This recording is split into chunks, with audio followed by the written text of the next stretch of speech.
Aláròyé máa wí o.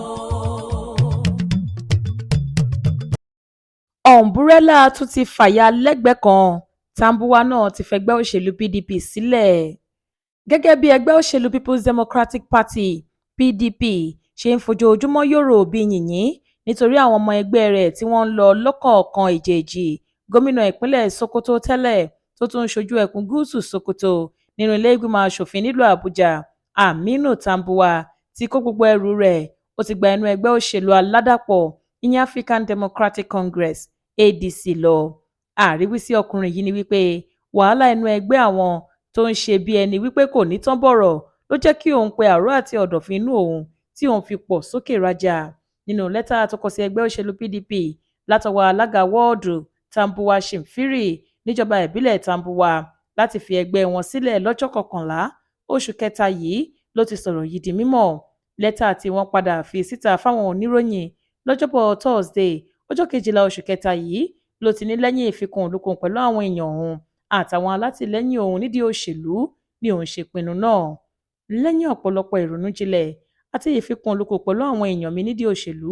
mo ti pinnu láti kọ̀wé fi ẹgbẹ́ PDP sílẹ̀ ní kíákíá.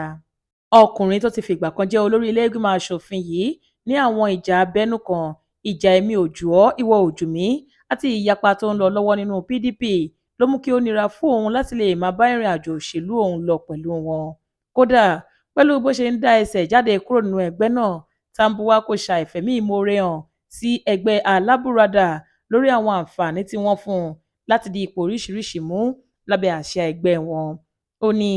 títí láé ni mo máa dúpẹ́ lọ́wọ́ ẹgbẹ́ yìí fún àǹfààní tí wọ́n fún mi láti dépò olórí ilé ìgbìmọ̀ asòfin kékeré tí mo sì tún ti bẹ̀ di gómìnà ìpínlẹ̀ Sokoto.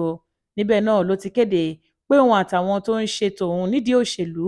ti kó ara wọn wọnú ẹgbẹ́ ADC lọ àti pé ọ̀nà láti túbọ̀ ró ètò òṣèlú democracy lágbára sí i àti láti fìdí ẹgbẹ́ òṣèlú alátakò gidi múlẹ̀ làwọn ṣe gbé ìgbésẹ̀ yìí. Ọkùnrin tó jẹ́ ọ̀kan lára àwọn ògúnnágbòǹgbò ẹgbẹ́ PDP yìí ní èròǹgbà pé orílẹ̀-èdè Nàìjíríà nílò ètò òṣèlú tó fẹsẹ̀ múlẹ̀, èyí tí wọ́n fìdí rẹ̀ múlẹ̀ lórí ìwà ọmọlúàbí, ìṣòdodo àti fún ìdàgbàsókè ilẹ̀ wa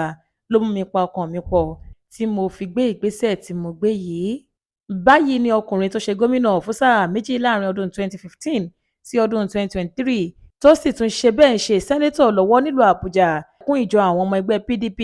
tí wọ́n ń fẹgbẹ́ wọn sílẹ̀ lọ́sàn-án gangan tó sì lọ darapọ̀ mọ́ àwọn àgbáríjọpọ̀ olóṣèlú káàkiri inú ẹgbẹ́ oríṣiríṣi tí wọ́n kóra wọn jọpọ̀ sínú ADC lójúnà àti lè gbàjọba kúrò lọ́wọ́ ààrẹ Tinubu lọ́dún 2027. Monísọ́lá Sàká ló ṣe àkójọpọ̀ ìròyìn yìí fún ìkànnì Aláròyé Online TV.